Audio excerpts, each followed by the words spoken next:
Que esa es una persona como cualquier otra. Pues, eligió como oficio ser científico en alguna de las áreas de la ciencia, que son muchísimas y abarcan desde las sociales, las biológicas, las ingenierías, eh, y que en general está guiado casi totalmente por su curiosidad.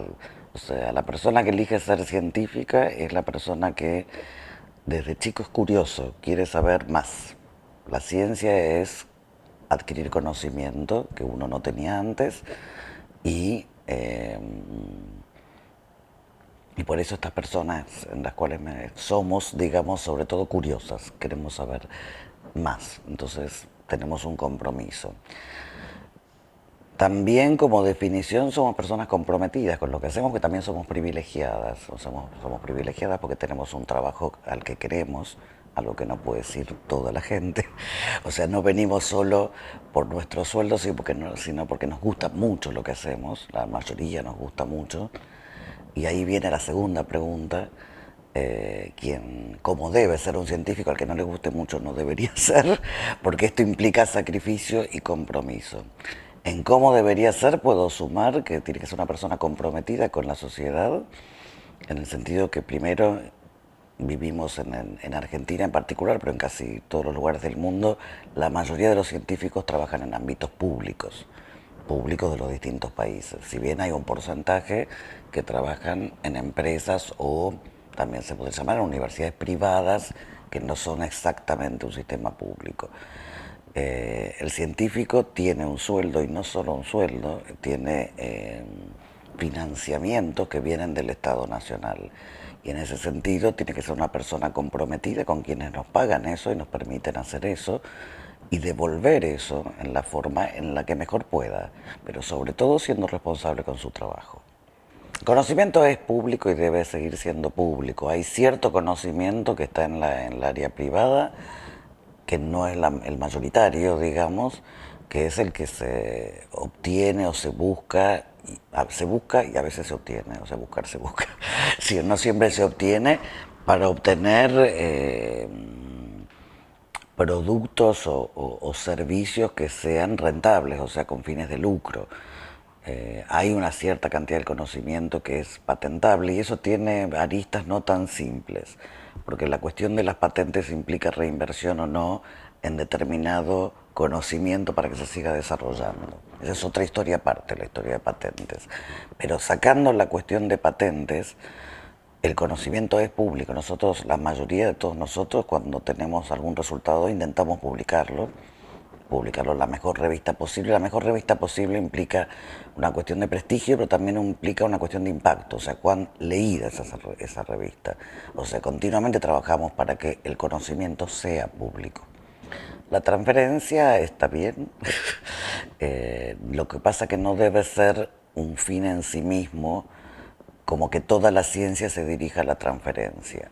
La transferencia es válida, está bien, y obviamente al sector en general, es al sector productivo, al sector social, dependiendo las áreas del conocimiento, y está bien porque implica un desarrollo ulterior o un uso ulterior. A veces es un desarrollo y a veces es un uso inmediato. Hay una cierta, no quiero decir la palabra moda, pero más o menos, tendencia mundial más que moda, a incentivar mucho lo que es la transferencia y a veces en ese discurso que es global, no es solo en Argentina, o sea, lo estoy escuchando en todas las partes del mundo, se olvidan muchos gestores o muchos políticos de que todo lo que es transferible y todo lo que ha sido transferible y para desarrollo de tecnologías partió de un conocimiento básico, y que sin ese conocimiento básico no hay transferencia posible. O sea, si no tenemos la ciencia básica no vamos a tener buena transferencia. Cuando uno se propone algo como único fin, voy a hacer, en el caso mío, plantas que mejoradas con tal cosa, lo más probable es que no llegue a un resultado bueno si no estudio por qué, cómo hace la planta, todo lo que implica conocimiento básico, que es el que va a los libros, el que va a las publicaciones, que pueda después ser usado. La transferencia desde el sector científico tiene que ser a partir de los proyectos de investigación innovativos. O sea, si no, tiene que estar en el sector privado. no ser transferencia y ser directamente desarrollo tecnológico a partir de conocimiento básico ya adquirido por el sector público. La docencia cotidiana que ejercemos la mayoría de los científicos, en mi caso en particular, pero casi todos los que conozco, hacemos docencia en alguna de las universidades. La mayoría en la UNEL, y en la UTN y hay algunos en la Católica también. Me refiero a los de Santa Fe, pero en el resto del país el panorama es similar, es parte de la transferencia, o sea, es nosotros no damos clase del libro. Hay una parte que es del libro y una parte de todos los conocimientos que vamos adquiriendo cotidianamente y tratamos de formar recursos humanos o profesionales de máxima calidad, con conocimientos muy actualizados. Y esa es parte de la transferencia porque después es toda una cadena como un racimo de uvas. Esos profesionales van a ir a parar a otros lugares. Eso es transferencia. Al revés, o sea, lo de investigación a mi vida cotidiana es bastante más. En este momento yo le sumaría lo de gestión. Lo de gestión consume una gran parte de mi energía y una gran parte de mi tiempo. Y si he aceptado este cargo, que por suerte se termina en algún momento, es para tratar de generar un espacio mejor para muchos científicos. O sea, esa fue mi intención durante todo el tiempo de gestión. Algunas cosas las logré, otras cosas no las logré y quedarán pendientes para el próximo director, que tendría que cambiar en septiembre, director o directora. Es una parte del trabajo también, generar espacios para que otros trabajen mejor. Eso implicó hacer infraestructura, tratar de mejorar los servicios, tratar de democratizar los servicios y de que estuvieran disponibles los que se daban acá en el CCT para toda la comunidad científica, porque estaban muy acotados a grupos muy reducidos. Los alumnos de la facultad, ni hablar de los del secundario o primario, creen que las cosas caen en los libros, vaya a saber cómo. O sea, en realidad es una pregunta que no se hacen. Los libros dicen, las células de tal cosa son así, así, y están compuestas así, así. Es como que es la Biblia y está ahí escrito, y está escrito. Alguien lo escribió, el señor autor del libro, el señor autor del capítulo.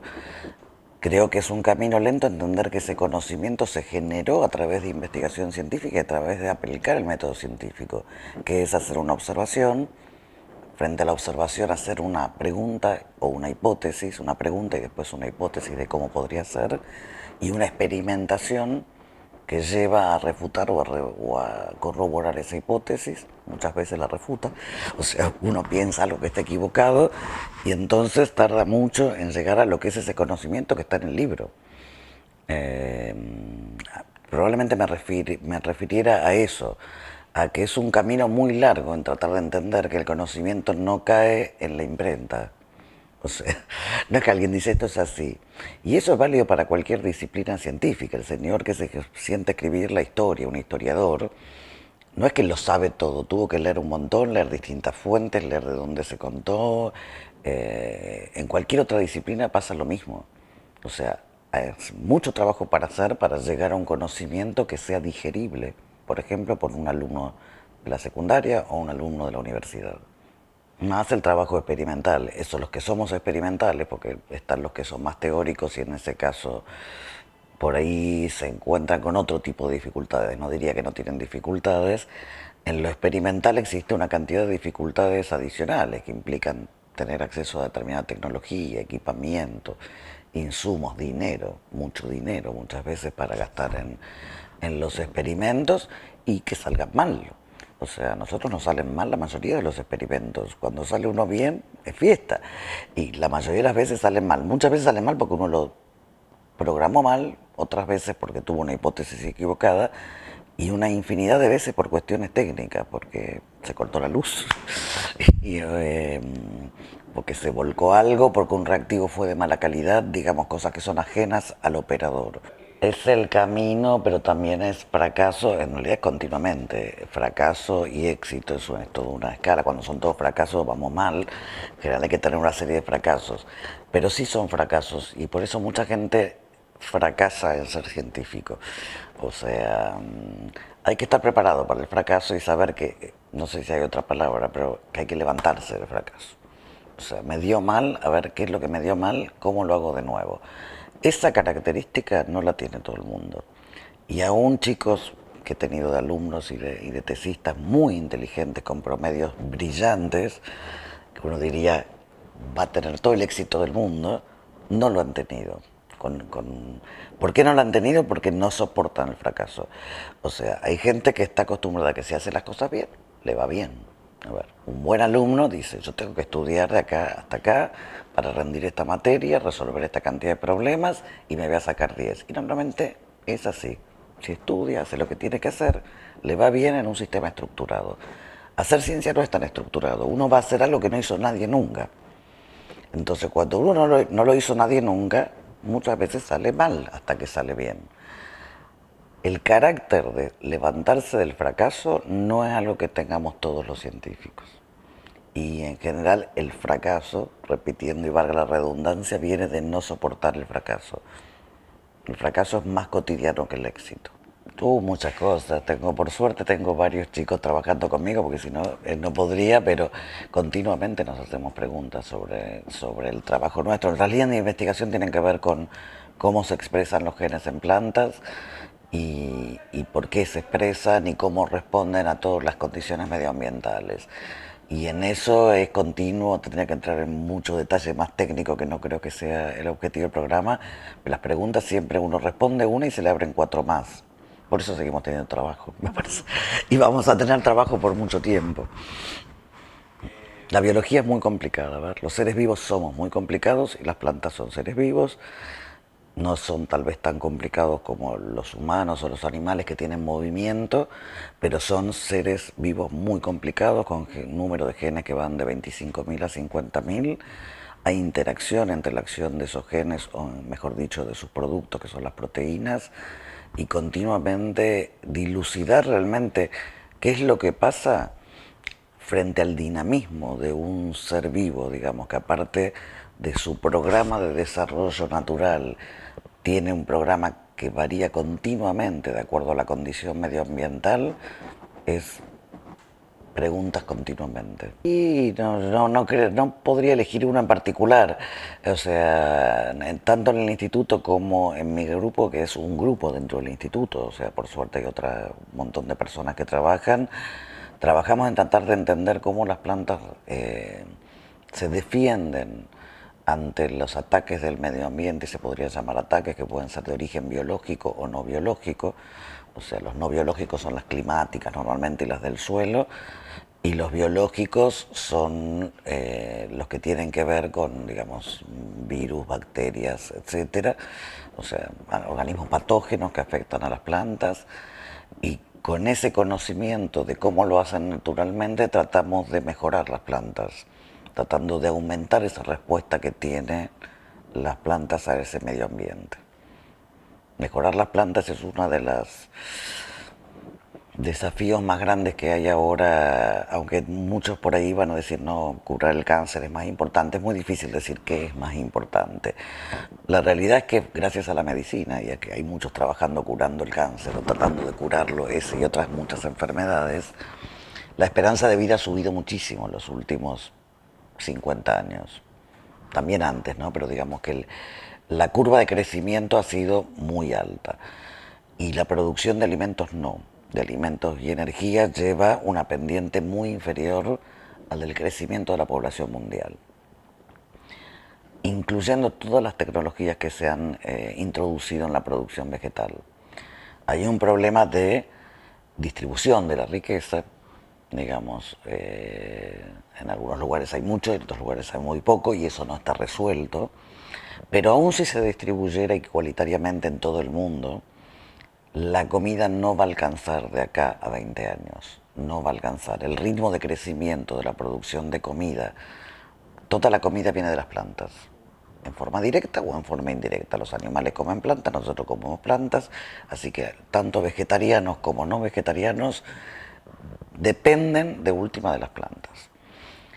Las plantas se han mejorado muchísimo, digamos, para producción agrícola, y por eso venimos con una pendiente de crecimiento en la producción mundial, pero hay limitantes. El suelo es limitante, o sea, hay una cantidad de suelo cultivable con límites, y hay una cantidad de agua limitante en la tierra.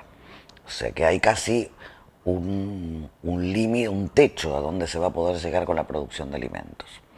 Así todos estamos lejos del techo digamos, de lo que sería la producción mundial, pero todas las tecnologías que se han introducido en los cuatro cultivos más importantes a nivel mundial, que son maíz, trigo, soja y arroz, no alcanzan la pendiente, o sea, esto crece así y lo otro crece así, al de la población mundial.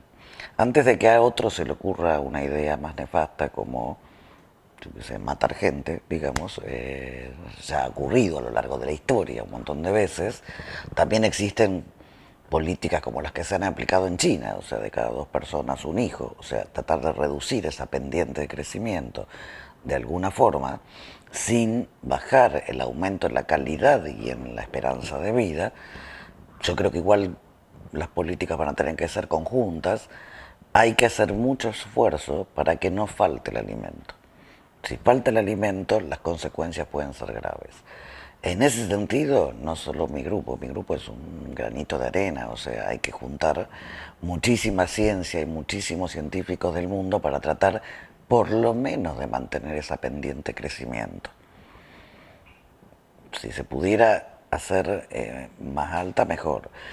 Y ahí hay muchos desafíos, ahí entran las ciencias sociales, con la mala percepción que tienen los transgénicos, que en este momento es casi la única vía de mejoramiento posible, sumada a las otras, pero que están sumadas ya en la curva como la venimos teniendo. Y desarrollar tecnologías que no impliquen eso en la percepción pública, pero de eso estamos todavía muy lejos. Me refiero no a nosotros, el mundo está muy lejos.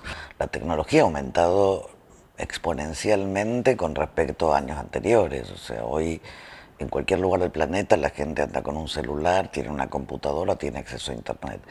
La propia Internet, digamos, la red ha generado que el conocimiento avance mucho más rápido. Cuando yo empecé mi tesis doctoral y uno tenía que leer un trabajo científico, había unos índices en papel, se llamaban el current contents, venían en unos libritos de papel finito, y una de nuestras tareas como becarios, como tesistas, era cuando llegaba el número correspondiente, salía uno por semana y estaban indizadas todas las revistas del área nuestra, era que te lo dieran para poder leer a ver qué te interesaba de todo eso.